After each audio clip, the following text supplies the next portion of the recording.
രണ്ടാം അധ്യായത്തിലേക്ക് പ്രവേശിക്കുന്നു. സാംഖ്യയോഗം എന്നാണ് ഇതിന് പേര്. ഇവിടെ സാംഖ്യയോഗം എന്ന് പറയുമ്പോൾ ഈ സാംഖ്യ ശബ്ദത്തിന് സാംഖ്യ ദർശനത്തിലെ കാഴ്ചപ്പാടാണ് ഇവിടെ അവതരിപ്പിക്കുന്നത് എന്ന് അർത്ഥമില്ല. മറിച്ച് സംഖ്യയെ സംബന്ധിക്കുന്നതാണ് സാംഖ്യ. സംഖ്യ എന്നുള്ള വാക്ക് ഇവിടെ ഉണ്ടായിട്ടുള്ളത് ഖ്യ എന്ന ധാതുവിൽ നിന്നാണ്. ഖ്യാസജ്ഞാനെ. ഖ്യ എന്നാൽ വേണ്ടവണ്ണം അറിയുക. അതുതന്നെ കുറച്ചുകൂടി വേണ്ടവണ്ണം ആകുമ്പോൾ, സമ്യക്കായി തീരുമ്പോൾ സംഖ്യയായി. ആ സംഖ്യയെ സംബന്ധിക്കുന്നതാണ് സാംഖ്യം എന്ന് പറഞ്ഞാൽ ഈ അധ്യായത്തിൽ ശരിയായിട്ടുള്ള യുക്തിഭദ്രമായിട്ടുള്ള വിചാരമാണ് നടക്കാൻ പോകുന്നത്. ഈ അധ്യായത്തിൽ 2 ഭാഗങ്ങളുണ്ട്. അത് ഭഗവത്ഗീത തന്നെ പേര് കൊടുത്തിട്ടുള്ളത് സാംഖ്യബുദ്ധി എന്നും യോഗബുദ്ധി എന്നും ആണ്. ആദ്യത്തെ 38 ശ്ലോകങ്ങളിൽ കാണുന്നത് സാംഖ്യബുദ്ധിയാണ്, പിന്നെയുള്ളത് യോഗബുദ്ധിയാണ്. യോഗബുദ്ധിയിൽ തന്നെ 2 ഭാഗങ്ങളുണ്ട്. എന്താണ് യോഗബുദ്ധി എന്നുള്ളത്, യോഗഭാവത്തിൻ്റെ സ്വഭാവം എന്താണ് എന്ന് അവതരിപ്പിക്കും. പിന്നീട് ആ യോഗഭാവത്തിൽ ജീവിക്കുന്ന അങ്ങനെയുള്ള ആളിൻ്റെ സ്ഥിതിയെ വിളിച്ചിരിക്കുന്നത് ബ്രാഹ്മീ സ്ഥിതി എന്നാണ്. ബ്രഹ്മത്തിൽ സ്ഥിതി ചെയ്യുന്നതായ അവസ്ഥ. അങ്ങനെയുള്ള ബ്രാഹ്മീ സ്ഥിതി ഉള്ള ആളിൽ അയാളുടെ ജീവിതത്തിൽ എന്തായിരിക്കും ആ സ്ഥിതിയുടെ ബാഹ്യമായ അടയാളങ്ങളായിട്ട് നമ്മൾ കാണുന്നത് എന്ന് വിവരിക്കുന്നതാണ് രണ്ടാമത്തെ. സാംഖ്യബുദ്ധിയുടെ രണ്ടാം ഭാഗത്തിൽ തന്നെ 2 ഭാഗങ്ങൾ. അതിൽ അവസാനത്തെ ഭാഗം ബ്രാഹ്മി സ്ഥിതി വർണ്ണിക്കുന്നതാണ്. കഴിഞ്ഞ അധ്യായത്തിൽ നമ്മൾ ആദ്യം ധൃതരാഷ്ട്രരും സഞ്ജയനും തമ്മിലുള്ള സംവാദം കണ്ടു. അതിനുശേഷം അതിനകത്ത് തന്നെ വരുന്ന അടുത്ത ഒരു സംവാദമായിട്ട് ശ്രീകൃഷ്ണനും അർജുനനും തമ്മിലുള്ള സംവാദം കണ്ടു. നടരാജഗുരു പറയുന്നത് ഭഗവത്ഗീതയെ ആകെക്കൂടി ഒരു നാടകരംഗമായി വീക്ഷിച്ചാൽ അതിന് പല കർട്ടൻ ഡിവൈസസ് ഉണ്ട്. ആദ്യത്തെ കർട്ടൻ ഉയരുമ്പോൾ അവിടെ ധൃതരാഷ്ട്രനും സഞ്ജയനും തമ്മിലുള്ള സംവാദം. അതിനകത്ത് തന്നെ പിന്നെ ഒരു കർട്ടൻ ഉയരുമ്പോൾ ശ്രീകൃഷ്ണനും അർജുനനും തമ്മിലുള്ള സംവാദം. ഈ സംവാദം സാംഖ്യ യോഗത്തിൻ്റെ ആദ്യത്തെ 10 ശ്ലോകങ്ങളിൽ കൂടി തുറന്നു പോകും. അതിനുശേഷമാണ് തത്വപരമായിട്ടുള്ള വിചാരം നടക്കുന്നത്. ഈ ആദ്യ ഭാഗത്തും ഉള്ളത് തുടക്കത്തിൽ സഞ്ജയനും ധൃതരാഷ്ട്രനും തമ്മിലുള്ള സംവാദം എന്തായിട്ട് പറയുന്നില്ല, സഞ്ജയൻ മാത്രം പറയുന്നു. സഞ്ജയൻ പറയുന്നത് ആരോടെന്ന് വെച്ചാൽ ധൃതരാഷ്ട്രനോട് തന്നെയാണ്. അങ്ങനെ ധൃതരാഷ്ട്രനും സഞ്ജയനും തമ്മിലുള്ള സംവാദം, ശ്രീകൃഷ്ണനും അർജുനനും തമ്മിലുള്ള സംവാദം. ഇവിടെയെല്ലാം ഒരു പ്രത്യേകത നമ്മൾ കാണുന്നു. ആദ്യത്തെ ധൃതരാഷ്ട്രരും സഞ്ജയനും തമ്മിലുള്ള സംവാദം അത് മഹാഭാരത കഥയുടെ ഭാഗമാണ്. അല്ലെങ്കിൽ വേറെ തരത്തിൽ പറഞ്ഞാൽ ഭഗവത്ഗീതയെ മഹാഭാരത കഥയുമായി തുന്നിച്ചേർക്കുന്ന, അതിന് ഉപകരിക്കുന്ന ഒരു സംവാദമാണ് ധൃതരാഷ്ട്രരും സഞ്ജയനും തമ്മിലുള്ളത്. അതിനകത്ത് പിന്നെ അർജുനൻ തൻ്റെ വിഷാദം ശ്രീകൃഷ്ണനോട് പറയുന്നത് അത് കൂടുതൽ തത്വവിചാരത്തിലേക്ക് കടക്കുന്നു എന്ന് പറയുന്നതിനേക്കാളും ഒരു മൊറാലിറ്റിയെ സംബന്ധിക്കുന്ന ഒരു വിചാരമാണ് അവിടെ നടക്കുന്നത്. താൻ ചെയ്യുന്നത് ശരിയോ തെറ്റോ, ധർമ്മവിചാരം എന്ന് വേണമെങ്കിൽ പറയാം. ഈ ധർമ്മവിചാരത്തിൻ്റെ തലവും കടന്ന് അതിൻ്റെ അവസാനം വരുമ്പോൾ നമ്മൾ അർജുനനെ കാണുന്നത് വൈരാഗ്യം കൈവന്ന ഒരാളായിട്ടാണ്. അവിടെ എന്താണ് നമ്മൾ കാണുന്നത്? എനിക്ക് രാജ്യം വേണ്ട, ഒന്നും വേണ്ട, ഞാനിവിടെ ഒന്നുമില്ലാതെ ഇരുന്നു കൊള്ളാം, എനിക്ക് ഒരാരെയും കൊല്ലാൻ വയ്യ, ഞാൻ ആയുധം ഇല്ലാതെ, ആയുധപാണിയല്ലാതെ ഇവിടെ ഇരിക്കുമ്പോൾ ആയുധധാരികളായ ദുര്യോധനൻ്റെ പക്ഷക്കാർ വന്ന് എന്നെ കൊല്ലുകയാണെങ്കിൽ അതിനെ ഞാൻ ശ്രേയസ്കരമായിട്ട് കാണും. ഇങ്ങനെ ഒരു വൈരാഗ്യം കൈവന്ന ഒരാളായിട്ട് 1-ാം അധ്യായം അവസാനിക്കുമ്പോൾ അർജുനനെ കാണുന്നു. അർജുനൻ്റെ ഈ വിഷാദരംഗവും ഈ വൈരാഗ്യരംഗവും ഒരു പടി കൂടി മുറ്റി അത് ഒരു തത്വവിചാരമായി, ഒരു ഫിലോസോഫിക്കൽ തിങ്കിങ് ആയി മാറുകയാണ് അടുത്ത ഘട്ടത്തിൽ. ഈ ഘട്ടത്തിൽ ആണ് അർജുനൻ തൻ്റെ മനസ്സിൽ രൂപപ്പെട്ടു വന്നിരിക്കുന്ന തത്വവിചാരത്തെ സംബന്ധിക്കുന്ന പ്രശ്നം അവതരിപ്പിക്കുന്നതും. ഞാൻ അങ്ങയുടെ ശിഷ്യനാണ്, ശിഷ്യസ്തേഹം ശാതിമാം ത്വാം പ്രപന്നം, ഞാൻ അങ്ങയുടെ ശിഷ്യനാണ്, എന്നെ പഠിപ്പിച്ചാലും എന്ന് ശ്രീകൃഷ്ണനോട് തൻ്റെ ശിഷ്യഭാവം വെളിപ്പെടുത്തുന്നു. അതിനുശേഷം മാത്രമേ ശ്രീകൃഷ്ണൻ ഗുരുവെന്നുള്ള നിലയിൽ അർജുനനോട് സംസാരിക്കുന്നുള്ളൂ. അതിനു മുമ്പുള്ള അവർ തമ്മിലുള്ള സംവാദത്തിൻ്റെ സ്വഭാവം എന്താണ്? അവർ പാർത്ഥനും പാർത്ഥസാരഥിയുമാണ്. പിന്നെ അവർ തമ്മിലുള്ള ബന്ധമെന്ന് വെച്ച് നോക്കിയാൽ അളിയനും അളിയനുമാണ്. ഇങ്ങനെ അത്തരത്തിലുള്ള ഒരു സന്ദർഭത്തിനോട് ചേർന്ന സംവാദം മാത്രമേ അവിടെ നടക്കുന്നുള്ളൂ.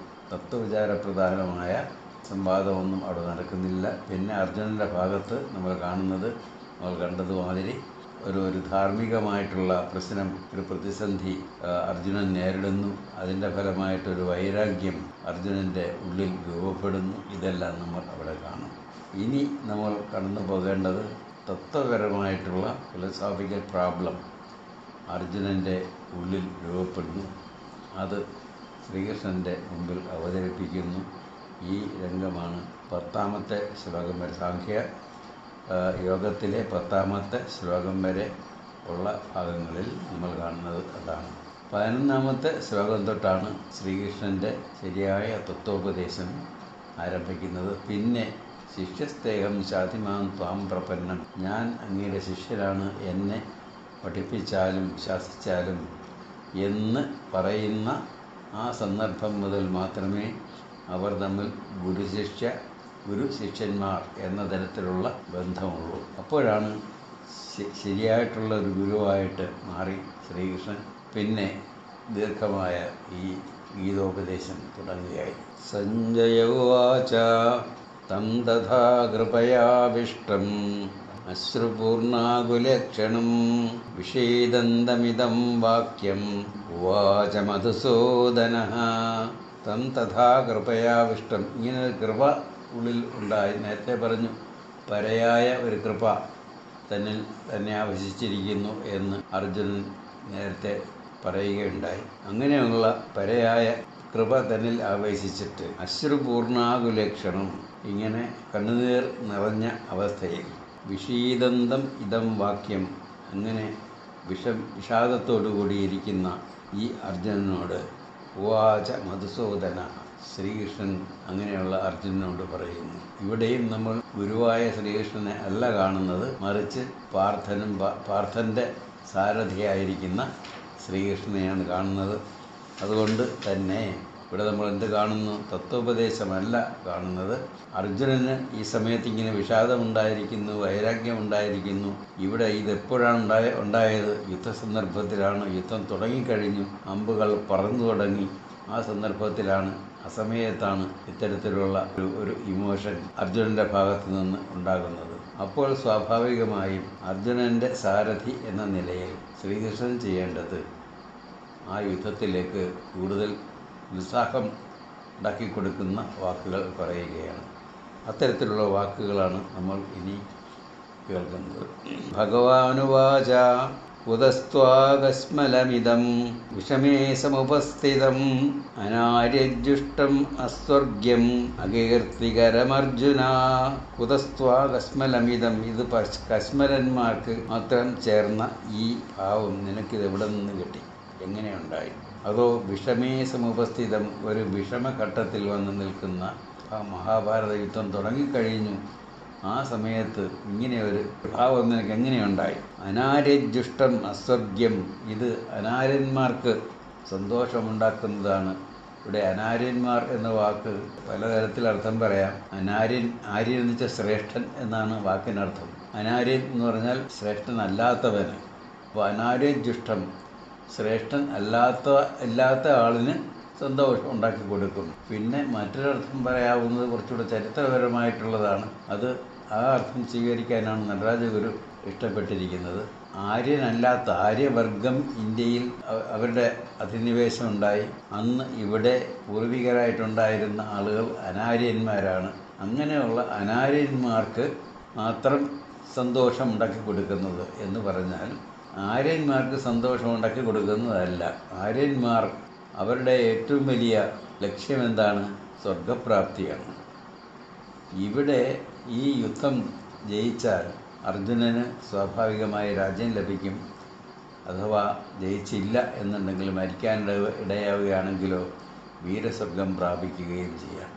അപ്പോൾ ഈ രണ്ടായാലും നല്ല പ്രയോജനമാണ് ഉണ്ടാകാൻ പോകുന്നത്. അങ്ങനെയുള്ള ഒരു പ്രയോജനമില്ലാതെ അനാര്യന്മാർക്ക് മാത്രം സന്തോഷം ഉണ്ടാക്കി കൊടുക്കുന്ന ഈ വൈരാഗ്യഭാവം, പണ്ടേ പൂർവികരായിട്ടുള്ള അനാര്യന്മാരായിട്ടുള്ള ആളുകൾ കൂടുതൽ ആധ്യാത്മികതയോട് ആഭിമുഖ്യമുള്ളവരായിരുന്നു, യോഗഭാവത്തിനോട് ആഭിമുഖ്യമുള്ളവരായിരുന്നു. അതുകൊണ്ട് അവരൊന്നും ഈ സ്വർഗപ്രാപ്തി എന്നുള്ള ലക്ഷ്യം മുന്നിൽ കണ്ടിരുന്നവരല്ല. അവർക്ക് അങ്ങനെയുള്ളവർക്ക് മാത്രം സന്തോഷം ഉണ്ടാക്കി കൊടുക്കുന്ന ഒരു മനോഭാവമാണ് അർജുന നിനക്കിപ്പോൾ ഉണ്ടായിരിക്കുന്നത്. അസ്വർഗ്യം സ്വർഗപ്രാപ്തിക്ക് ചേരുന്നതും അല്ല.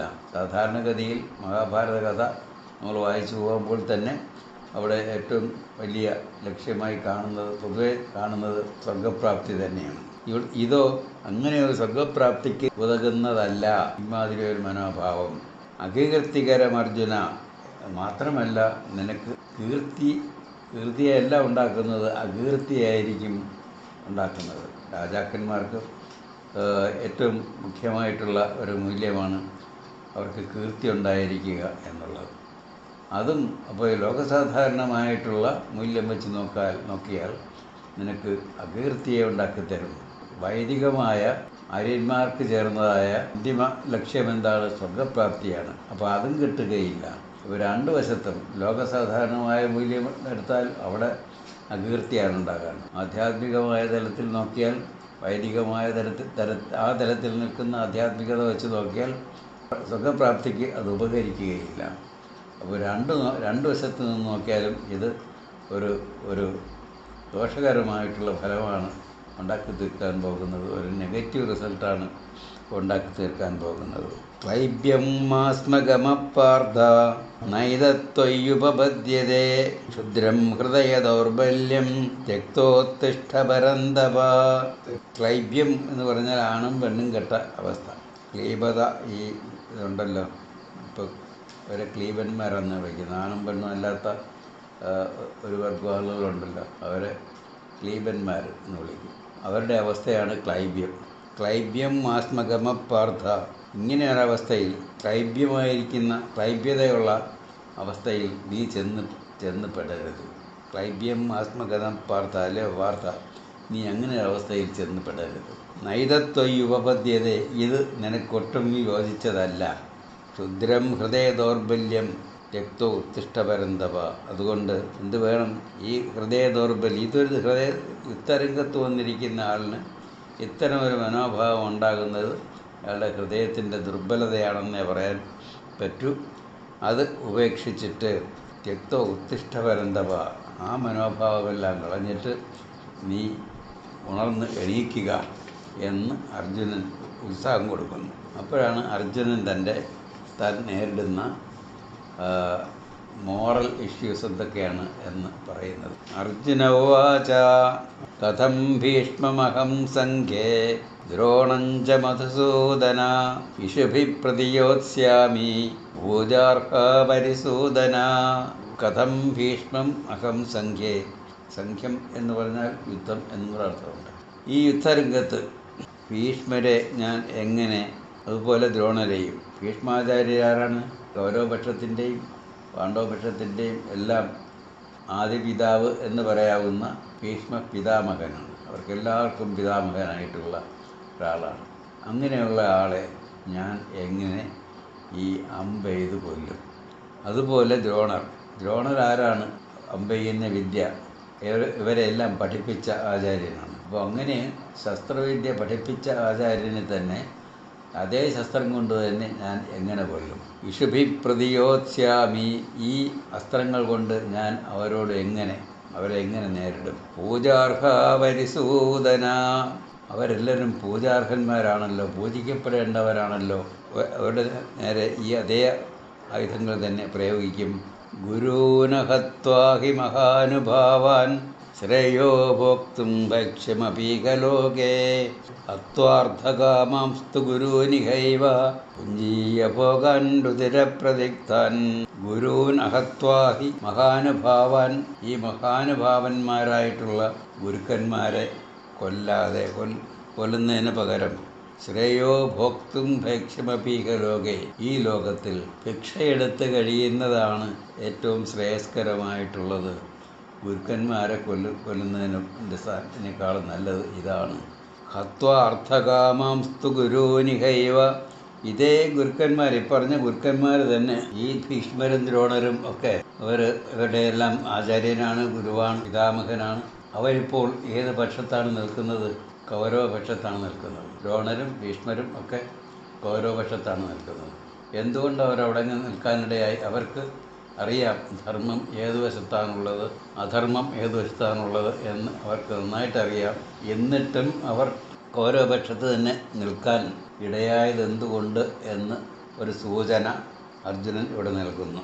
ഇത്രയും നല്ല ധർമ്മബോധം എല്ലാം ഉള്ളവരാണെങ്കിൽ കൂടി അവർ ആരാണ്? അർത്ഥകാമന്മാരാണ്. അവർക്ക് അവിടെ നിന്നാൽ, ഇപ്പോൾ അവരുടെ ദുര്യോധനൻ്റെ വശത്ത് കർണനിരിക്കുന്നു, അതുകൊണ്ട് അവരുടെ കൂടെ നിന്നാൽ വേണ്ടതെല്ലാം കിട്ടും. അവരുടെ സഹായത്തോടുകൂടി ജീവിക്കുന്നതിന് ഉള്ള എല്ലാ അവസരവുമുണ്ട്. പാണ്ഡവന്മാരുടെ കൂട്ടത്തിൽ നിന്നാൽ ഒന്നും കിട്ടുകയും. അങ്ങനെ അർത്ഥകാമന്മാരായിട്ട് മാത്രമാണ് അവരിപ്പോൾ ഇങ്ങനെ അധർമ്മത്തിൻ്റെ വശത്ത് നിന്നുകൊണ്ട് യുദ്ധം ചെയ്യാൻ തീരുമാനിച്ചിരിക്കുന്നത്. ഇങ്ങനെ അർത്ഥകാമാംസ്തു. ഇനി ഇവർ എല്ലാം അർത്ഥകാമന്മാർ മാത്രമാണ്. ഇവർ ഗുരുവും പിതാമഹനും എന്നൊക്കെയുള്ള പദവിയെല്ലാം മറന്നിട്ട് ഇവർ അർത്ഥകാമന്മാർ മാത്രമാണ് എന്ന് മനസ്സിലാക്കി അവരെ കൊന്നാലോ പിന്നെ എന്താ സംഭവിക്കുന്നത്? പുഞ്ചീയ ഭോഗാൻ രുതിരപ്രതിക്താൻ. പിന്നെ രക്തപങ്കിലമായ സുഖാനുഭവങ്ങൾ അനുഭവിക്കേണ്ടി വരും. അർജുനൻ രാജ്യം കിട്ടും, സുഖഭോഗങ്ങൾ അനുഭവിക്കാം. പക്ഷേ ഏത് തരത്തിലുള്ള സുഖഭോഗമായിരിക്കും അത്? രക്തപങ്കിലമായിട്ടുള്ള സുഖഭോഗം ആയിരിക്കും അത്. അങ്ങനെയല്ലേ എനിക്ക് വരാൻ പോകുന്നത്? അത് വേണമോ? നചൈതദ്വിത്മക്കതരന്നോ ഗരീയോ യദ്വാ ജയേമയതി വാ നോ ജയേയുഃ യാനേവ ഹത്വാ ന ജിജീവിഷാമഃ തേവസ്ഥിതാ പ്രമുഖേധാർത്ഥരാഷ്ട്രാഃ. നചൈതദ്വിത്മക്കതരന്നോ ഗരീയോ. എനിക്കിപ്പോൾ ഒന്ന് വ്യക്തമായ തീരുമാനത്തിൽ എത്തിച്ചേരാൻ സാധിക്കുന്നില്ല. എന്താണ് ചെയ്യേണ്ടത്, എന്ത് ചെയ്യേണ്ട എന്ന് തീരുമാനിക്കാൻ സാധിക്കുന്നില്ല. എങ്ങനെ? യദ്വാ ജയേമ യതിവാ നോ ജയേയുഃ. ഞങ്ങൾ അവരെ ജയിക്കുന്നതാണോ നല്ലത്, അവർ ഞങ്ങളെ ജയിക്കുന്നതാണോ നല്ലത് എന്ന കാര്യത്തിൽ ഒരു തീരുമാനത്തിലെത്തിച്ചേരാൻ എനിക്ക് സാധിക്കുന്നില്ല. എന്തുകൊണ്ട്? യാനേവ ഹത്വാ ന ജിജീവിഷാമഃ. ആരെ കൊന്നിട്ടാണോ ജീവിച്ചിരിക്കാൻ ഞങ്ങൾക്ക് തോന്നാത്തത്, ഞങ്ങൾക്ക് ആഗ്രഹിക്കാത്തത്? ആരെയാണ്? ദുര്യോധനൻ്റെ കൗരവപക്ഷത്തിൻ്റെ കാര്യം തന്നെയാണ് പറയുന്നത്. എന്തുകൊണ്ട്? അവരൊക്കെ സഹോദരന്മാർ തന്നെയല്ലേ. അതുകൊണ്ട് ആരെ കൊന്നിട്ടാണോ ഇവിടെ ജീവിച്ചിരിക്കാൻ നിങ്ങൾക്ക് ആഗ്രഹമില്ലാത്തത്? തേ അവസ്ഥിതാഹ പ്രമുഖേ ധാർത്തരാഷ്ട്രാഹ. അവർ തന്നെയാണ് പ്രമുഖരായ ആ ധാർത്തരാഷ്ട്രന്മാർ, ധൃതരാഷ്ട്രൻ്റെ മക്കൾ കൗരവന്മാർ. അവരെ കൊന്നിട്ട് ഞങ്ങൾക്ക് ജീവിച്ചിരിക്കാൻ യാതൊരാഗ്രഹവുമില്ല. അവർ തന്നെയാണിപ്പോൾ ഇവിടെ യുദ്ധത്തിന് തയ്യാറായിട്ട് അന്ന് എതിർപക്ഷത്ത് നിൽക്കുന്നത്. തേ അവസ്ഥിതാഹ. അവരിതാ വന്ന് നിൽക്കുന്നു യുദ്ധത്തിന് തയ്യാറായിട്ട്. കാർപ്പണ്യദോഷോപഹത സ്വഭാവഃ ഗച്ഛാമി ത്വം ധർമ്മസമ്മൂഢചേതാ യശ്രേയസ്യാം നിശ്ചിതം ബ്രൂഹി തന്മേ ശിഷ്യസ്തേഹം ശാധിമാം ത്വം പ്രപന്നം. കാർപ്പണ്യദോഷോപഹത സ്വഭാവഃ. എൻ്റെ സ്വഭാവം ഉപഹതമായിരിക്കുന്നു, അടിപ്പെട്ടിരിക്കുന്നു. എങ്ങനെ? കാർപ്പണ്യദോഷം എന്നെ ബാധിച്ചിരിക്കുന്നു. കാർപ്പണ്യദോഷം എന്ന് വെച്ചാൽ എന്താ അർത്ഥം? കൃപണൻ്റെ ഭാവമാണ് കാർപ്പണ്യം. കൃപണൻ ആരാണ്? നാരായണ ഗുരു ആത്മോപദേശ കൃപണൻ്റെ ഭാവം പറയുന്നു. എന്താണ്? കൃപണൻ അധോമുഖനായി കിടന്ന് ചെയ്യുന്ന അപജയകർമ്മം അവന് വേണ്ടി മാത്രം. കൃപണഭാവം കൊണ്ട് സ്വന്തം കാര്യം നേടാൻ വേണ്ടി മാത്രമുള്ള കർമ്മങ്ങൾ ചെയ്യുന്നു.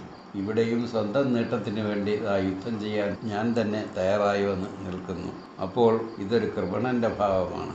ഈ കൃപണൻ്റെ ഭാവം കൊണ്ട്, ഈ കാർപ്പണ്യദോഷം കൊണ്ട് ഉപഗത സ്വഭാവ, അടിപ്പെട്ട സ്വഭാവത്തോടുകൂടി, അതിന് വിധേയമായ സ്വഭാവത്തോടു കൂടിയവനായിട്ട് ഞാൻ നിൽക്കുന്നു. പൃച്ഛാമിത്വാം ധർമ്മസമ്മൂഢചേതാഹ. അങ്ങനെയുള്ള എനിക്കിപ്പോൾ എന്ത് സംഭവിച്ചിരിക്കുന്നു? ധർമ്മസമ്മൂഢചേതസ്സായി തീർന്നിരിക്കുന്നു. ധർമ്മത്തെ സംബന്ധിക്കുന്ന ഒരു സമ്മൂഢത, ഒരു മൂഢത, എന്ത് വേണം എന്ത് വേണ്ട തീരുമാനിക്കാനുള്ള കഴിവില്ലാത്ത അവസ്ഥ, അങ്ങനെയുള്ളൊരു മനസ്സോടു കൂടിയവനായി ഞാൻ തീർന്നിരിക്കുന്നു. പൃച്ഛാമിത്വാം ധർമ്മസമ്മൂഢചേത. അങ്ങനെ ധർമ്മസമ്മൂഢചേതസ്സായിരിക്കുന്ന ഞാൻ അങ്ങയോട് ചോദിക്കുന്നു. എന്താണ്? യശ്രേയസ്യാം നിശ്ചിതം ബ്രൂഹി തന്മേ ശിഷ്യസ്തേഹം ശാധിമാം ത്വാം പ്രപന്നം. അർജുനൻ്റെ ചോദ്യമാണ്. ഇതാണ് അർജുനൻ്റെ ഒരു ദാർശനികമായിട്ടുള്ള ചോദ്യം. എന്താണ്? യത് ശ്രേയസ്യാൻ നിശ്ചിതം ബ്രൂഹി തന്മേ. ഇങ്ങനെയുള്ള ഒരു സന്ദർഭത്തിൽ എനിക്ക് ശ്രേയസ്കരമായിട്ടുള്ളതേത് എന്ന് വ്യക്തമായി പറഞ്ഞു തരണം. ശിഷ്യസ്തേഹം ശാധിമാം ത്വാം പ്രപന്നം. ശിഷ്യസ്തേഹം, ഞാൻ അങ്ങയുടെ ശിഷ്യനാണ്. ശാധിമാം, എന്നെ പഠിപ്പിച്ചാലും. ത്വാം പ്രപന്നം, അങ്ങയെ പ്രാപിച്ചിരിക്കുന്ന എന്നെ അങ്ങ് പഠിപ്പിച്ചാലും ഞാൻ ഇപ്പോൾ അങ്ങയുടെ ശിഷ്യനായി മാറിയിരിക്കുന്നു. ഇതുവരെ അവർ പാർത്ഥനും പാർത്ഥസാരഥിയുമായിരുന്നു, അവർ അളിയനും അളിയനുമായിരുന്നു. ഇനിമേൽ അവർ തമ്മിലുള്ള ബന്ധം ഗുരു ശിഷ്യന്മാർ തമ്മിലുള്ളതാണ്. ഇവിടം തൊട്ടാണ് ഇനി ഇങ്ങോട്ട് ഗീതോപദേശം ആരംഭിക്കുന്നത്. അർജുനൻ്റെ വാക്കുകൾ തീർന്നിട്ടില്ല. നഹി പ്രപശ്യാമി മമാനുപദ്യാത് യച്ഛോകമുച്ഛോഷണമിന്ദ്രിയാണാം അവാപ്യ ഭൂമാവസപത്നമർദ്ധം രാജ്യം സുരാണാമഭിജാധിപത്യം. ഈ ഭൂമിയിൽ ശത്രുക്കളില്ലാത്തതും ഐശ്വര്യസമൃദ്ധവുമായ രാജ്യത്തിൻ്റെ ആധിപത്യം കിട്ടിയെന്നിരിക്കട്ടെ, ദേവന്മാരുടെ പോലും ആധിപത്യം കിട്ടിയെന്നിരിക്കട്ടെ, ഈ ഭൂമിയിലുള്ള ആധിപത്യം, സ്വർഗത്തിലുള്ള ആധിപത്യം, ഇതെല്ലാം കിട്ടിയെന്നിരിക്കട്ടെ, എന്നാലും എൻ്റെ ഇന്ദ്രിയങ്ങളെ ശുഷ്കിപ്പിച്ച് കളയുന്ന ഈ ദുഃഖം ഇല്ലാതാക്കാൻ ഉപകരിക്കുന്നത് എന്താണോ അത് എനിക്ക് വ്യക്തമല്ല. ഇപ്പോൾ അർജുനൻ്റെ അവസ്ഥ ഇതാണ്. ഇപ്പോൾ ധർമ്മ സമ്മുഢ ചേതസാണ്. നമ്മൾ കണ്ടു കഴിഞ്ഞ അധ്യായത്തിൽ അർജുനൻ ധർമ്മമേത് അധർമ്മമേത് എന്ന് രണ്ടും വകതിരിച്ചറിഞ്ഞ് അവിടെ എവിടെയെങ്കിലും നമ്മുടെ സാധാരണ കണ്ണു വെച്ചുകൊണ്ട് നോക്കിയാൽ അർജുനൻ തെറ്റുപറ്റിപ്പോയി എന്ന് പറയാൻ സാധിക്കുമോ? സാധിക്കില്ല. എല്ലായിടത്തും വളരെ ശരിയായിട്ടുള്ള നിലപാടെ, സത്യമേ, ധർമ്മത്തിന് നിരക്കുന്നത് മാത്രമേ അർജുനൻ പറഞ്ഞിട്ടുള്ളൂ. പല വ്യാഖ്യാതാക്കളും ഭഗവത്ഗീത വ്യാഖ്യാനിക്കുമ്പോൾ അർജുനന് തെറ്റുപറ്റിപ്പോയി, അർജുനൻ അവിദ്യയിൽ മുഴുകി കിടക്കുന്നു, അതിൽ നിന്ന് രക്ഷപ്പെടുത്താൻ വേണ്ടിയാണ് ഭഗവാൻ പിന്നെ ജ്ഞാനോപദേശം നടത്തുന്നത് എന്ന് പറയാറുണ്ട്. പക്ഷേ നമുക്ക് സാധാരണ കണ്ണുവെച്ചുകൊണ്ട് നോക്കിയാൽ അർജുനൻ എവിടെയും തെറ്റുപറ്റിയിട്ടില്ല. അർജുനൻ പറയുന്ന ഓരോ വാക്കും ശരി തന്നെയാണ്. പക്ഷേ പിന്നെ എന്തിന് ഭഗവാന്റെ ഉപദേശം വേണ്ടി വന്നു? ഈ ശരിയേക്കാളും വലിയ ശരിയുണ്ട്, ആ ശരിയിലേക്ക് കൊണ്ടെത്തിക്കുക. അപ്പോൾ ഒരു തരം ശരി. ഏതാണിത്? ലോകസാധാരണമായ കണ്ണു വെച്ചുകൊണ്ട് നോക്കിയാൽ അർജുനൻ പറഞ്ഞതെല്ലാം ശരിയാണ്. എന്നാൽ കൂടുതൽ ബ്രഹ്മവിദ്യയ്ക്ക് ചേരുന്നതായ പരമമായ സത്യത്തിൻ്റെ വെളിച്ചത്തിൽ നിന്ന് നോക്കിയാൽ ഇതൊന്നുമല്ല വേണ്ടത്.